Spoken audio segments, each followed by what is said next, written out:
Assalamualaikum warahmatullahi wabarakatuh. Hai adik-adik sekalian, jumpa lagi bersama Bu Guru Yati Ruqayyah. Bagaimana kabarnya hari ini? Alhamdulillah, luar biasa, sehat selalu. Allahu Akbar. Baik adik-adik sekalian, kali ini kita akan memasuki tema 3 benda sekitarku, subtema 3 perubahan wujud benda, dan pembelajaran kelima dengan fokus pembelajaran bahasa Indonesia, PPKN, dan matematika. Baik anak-anak, sebelum kita belajar, mari kita berdoa terlebih dahulu agar apa yang kita kerjakan menjadi sebuah pahala yang besar. Amin ya rabbal alamin. Doa sebelum belajar. Bismillahirrahmanirrahim.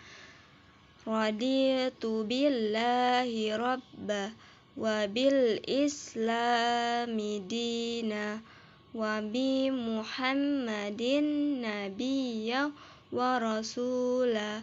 Rabbi zidni ilma warzuqni fahma. Amin. Sebelum kita belajar, alangkah baiknya kita harus mengetahui tujuan pembelajaran terlebih dahulu ya anak-anak. Adapun tujuan pembelajaran yang pertama yaitu dengan menyusun paragraf menjadi cerita, siswa dapat menyusun informasi tertulis tentang perubahan wujud dengan beruntun. Yang kedua, dengan memasangkan kata dengan arti yang sesuai, siswa dapat menjelaskan makna atau istilah yang berkaitan dengan perubahan wujud yang tepat. Yang ketiga yaitu dengan melakukan diskusi kelompok, siswa dapat membuat daftar tugas individu terkait dengan perannya di sekolah dengan tepat. Yang keempat, dengan menyimak penjelasan guru, siswa dapat memahami komprehensif dengan tepat. Yang kelima, dengan menyelesaikan soal cerita, siswa dapat menyelesaikan masalah sehari-hari yang berkaitan dengan komprehensif berat. Baiklah adik-adik, kita masuk di pembelajaran 5 ya, dengan aktivitas ayo membaca. Nah, bahan untuk membuat benda tidak hanya berasal dari kayu atau kertas atau plastik. Perhatikan benda-benda yang ada di sekitar rumahmu. Benda yang kamu gunakan sehari-hari, adakah benda yang kamu berasal dari kayu, kertas, atau plastik? Nah, tuliskan bahan yang digunakan untuk membuat benda tersebut. Sebutkan nama-nama benda yang dihasilkan ya. Nah adik-adik, selain dari ketiga benda tersebut, yaitu kayu, kertas, dan plastik, ada juga bahan benda yang pertama yaitu kaca, yang kedua logam, yang ketiga karet. Nah, apa saja sih yang benda yang terbuat dari kaca? Contohnya apa saja adik-adik? Iya betul, gelas, piring, mangkok, kacamata, akuarium, jendela, peralatan laboratorium. Nah, kalau kita sudah tahu bendanya apa saja itu, nah, kaca itu memiliki sifat kedap air. Nah, dan tembus cahaya. Oleh karena itu, kaca digunakan untuk membuat benda yang tahan air. Ya, betul. Nah, yang kedua yaitu benda dari logam. Nah adik-adik, benda dari logam itu contohnya apa saja sih adik-adik? Oh iya, betul. Yang pertama itu panci, sendok garpu, sendok sayur, sendok makan, kerangka mobil, pagar rumah, segala macam itu contoh benda dari logam ya anak-anak. Nah, mengapa benda-benda dibuat dari logam? Karena memiliki sifat kuat. Logam ini memiliki sifat kuat, dapat dibentuk dan penghantar panas yang baik. Ya adik-adik. Nah, yang ketiga yaitu benda dari karet ya adik-adik. Nah, benda dari karet itu contohnya apa sih yang sering kita jumpai di sekolah misalkan? Ya penghapus, iya itu dari karet. Karet apa namanya, penghapus itu terbuat dari apa sih? Ya betul, karet. Nah, benda-benda lainnya yang terbuat dari karet apa saja adik-adik? Iya, ban. balon, terus sendal karet, bola, sarung tangan, dan segala macam. Nah, adik-adik, tugas adik-adik sekarang.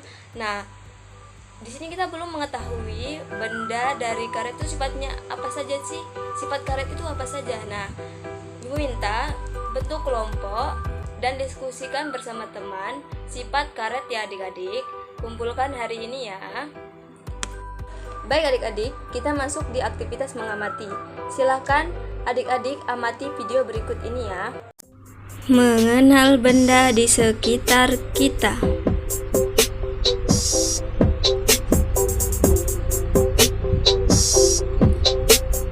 Bola basket.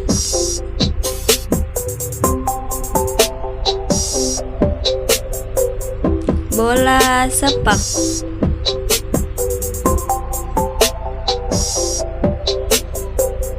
Bola tenis.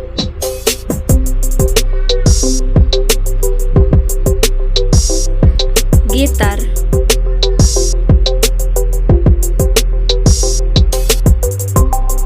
Tempat tidur.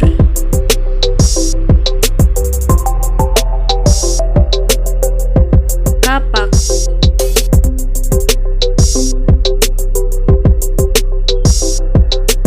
Pisau.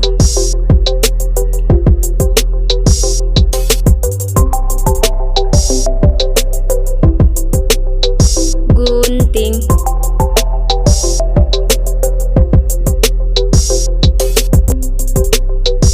Buku.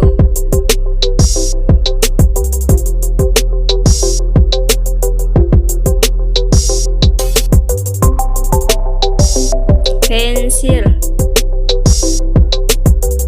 Sepatu.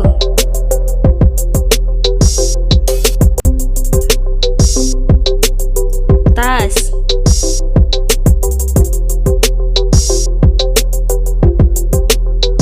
Lampu. Baiklah adik-adik, setelah menonton video tadi, sekarang kita masuk di aktivitas ayo mencoba. Adik-adik, buatlah sebuah bagan, contohnya seperti berikut ini. Nah, kemudian dari video yang telah kita amati tadi, kelompokkan benda sesuai jenis bahannya. Kemudian dikumpulkan besok ya, bagi teman-teman yang tidak mengumpulkan akan terkena hukuman. Baiklah adik-adik, kita masuk di aktivitas berdiskusi. Nah, kalian telah mempelajari aneka bahan berbentuk benda. Nah, setiap benda, bahan tersebut mempunyai sifat yang khas. Nah, perhatikan lingkungan kelasnya kalian. Sebutkan bahan yang biasa digunakan untuk membuat sampah apa saja? Ya, plastik, kayu, bahkan logam seperti aluminium dapat dibuat tempat sampah. Nah, sekarang tempat sampah di kelasmu dibuat dari bahan apa saja? Nah, Bu Guru minta sekarang satu kelas memusyawarahkan tentang terbuat dari apakah tempat sampah di kelasmu. Yang kedua, apakah jumlahnya mencukupi? Yang ketiga, apakah anak-anak sudah mempunyai kesadaran dalam membuang sampah di tempatnya? Nah, sekarang musyawarah dengan teman sekelas kalian. Bagaimana cara meningkatkan kebersihan di sekolahmu itu bagaimana? Tulis hasilnya di sebuah kotak besar. Baiklah, ingatlah kembali saat melakukan musyawarah bersama teman. Kemudian, jawablah soal berikut ini. Nah, apakah setiap anak boleh memberikan pendapat saat musyawarah? Ya, betul. Setiap anak itu berhak mendapatkan hak untuk menyuarakan suaranya, lebih-lebih di tempat musyawarah. Terus yang kedua, mengapa kita harus memberikan pendapat saat bermusyawarah? Nah, pendapatnya kita itu dibutuhkan sekali oleh teman-teman musyawarah lainnya. Karena apa? Di situ kita punya pendapat akan dikeluarkan. Di situ nanti akan semuanya pendapat tersebut nanti disatukan, mana yang pendapatnya lebih benar, mana yang pendapatnya salah, itu nanti kelihatan. Terus yang ketiga, apa yang terjadi jika saat satu orang atau dua orang yang memberikan pendapat? Nah, yang akan terjadi ketika satu orang atau dua orang yang berpendapat itu jawabannya tidak akan banyak. Nah, misalkan nih ada sebuah masyarakat yang bermusyawarah. Saat itu musyawarah itu tentang misalkan pembangunan masjid yang menyuarakan cuma 1 atau 2 orang. Nah, kemudian nanti yang 1-2 orang ini mengeluarkan pendapatnya. Kemudian yang lainnya itu mungkin berbeda pendapat dengan yang 2 orang ini. Nah, apabila sudah berbeda pendapat, maka musyawarah tidak akan berjalan dengan baik karena terjadinya penyimpangan antara pendapat orang yang satu dengan orang yang 2 ini. Nah, yang keempat, apakah kita boleh memaksakan pendapat saat musyawarah? Nah, kita memaksakan pendapat orang lain kita tidak boleh, karena itu masalah yang besar. Karena nomor 5, tulislah pengalamanmu tentang musyawarah. Apakah menurutmu musyawarah sudah berjalan dengan lancar? Nah, dari hasil musyawarah tadi itu menentukan musyawarah lancar atau tidaknya. Karena sebuah musyawarah itu adalah menemukan titik benar. Oke adik-adik, kita masuk di aktivitas ayo mencoba. Nah, adik-adik sekalian, cobalah amati video berikut yang berjudul dengan satuan panjang ya adik-adik. Halo, assalamualaikum warahmatullahi wabarakatuh anak-anak. Ketemu lagi dengan Ibu Samia ya. Sudah siap belajar? Kali ini kita akan belajar mengenai satuan panjang. Ada meter, sentimeter, dan milimeter. Oke, sebelumnya kita sudah belajar ya mengenai alat ukur panjang. Antara lain ada penggaris, ada meteran pita, ada meteran roll kecil, dan ada meteran roll besar ya. Nah, hasil pengukuran panjang dapat dinyatakan dengan satuan baku. Yang pertama ada meter atau M, ada sentimeter, cm, dan milimeter, mm. Nah, satuan baku dapat dinyatakan dalam satuan baku lainnya loh. Seperti apa? Mau tahu? Perhatikan contoh ya.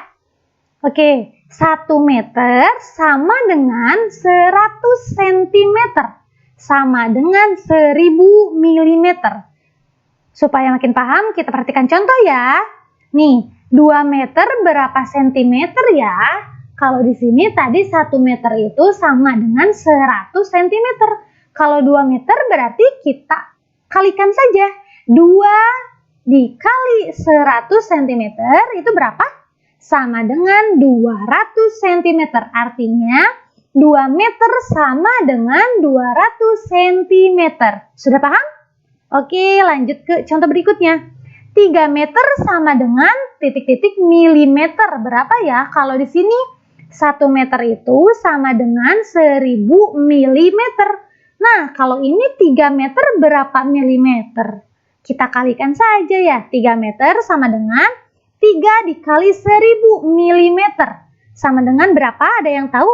3000 milimeter. Jadi 3 meter sama dengan 3000 milimeter. Contoh berikutnya. Ada 3 meter 25 cm sama dengan berapa sentimeter? Nah, di sini masih ada meter ya. Kita rubah semuanya menjadi sentimeter. Oke, kita jawab. Kita rubah dulu yang meternya ke sentimeter dulu. Artinya 3 meter sama dengan 25 cm sama dengan, kita kalikan dulu 3 meternya. 3 kali 100 cm ditambah yang ini 25 cm. Yuk kita kalikan 3 kali 100 cm berapa hasilnya? 300 cm ditambah yang ini kita turunkan 25 cm. Hasilnya berapa? 300 ditambah 25? 325 cm. Artinya 3 meter 25 cm sama dengan 325 cm. Oke, contoh selanjutnya. 215 cm itu berapa meter dan berapa sentimeter ya? Kita ubah dulu ke meter dan ke sentimeter. Nah, kita jawab. Kita recah dulu 215 cm. Itu artinya dari 200 cm ditambah 15 cm ya. 215 kita recah jadi 200 dan 15. Nah, kita bagikan 200 cm ini dibagi 100 karena kita mau cari ke meternya ya. 200 dibagi 100 ditambah 15 cm. 200 bagi 100 berapa? 2 ya. 2 meter, berarti ini 2 meter 15 cm. 215 cm sama dengan 2 meter dan 15 cm. Oke, Ibu harap kalian paham ya. Terima kasih telah mendengarkan. Jangan lupa subscribe video ini ya, channel ini. See you in next video. Bye. Dari berakhirnya penjelasan video tadi, maka berakhirlah pertemuan kita pada kali ini. Bu Guru minta maaf kalau ada salah kata. Mohon maaf. Wabillahi taufik wal hidayah. Wassalamualaikum warahmatullahi wabarakatuh.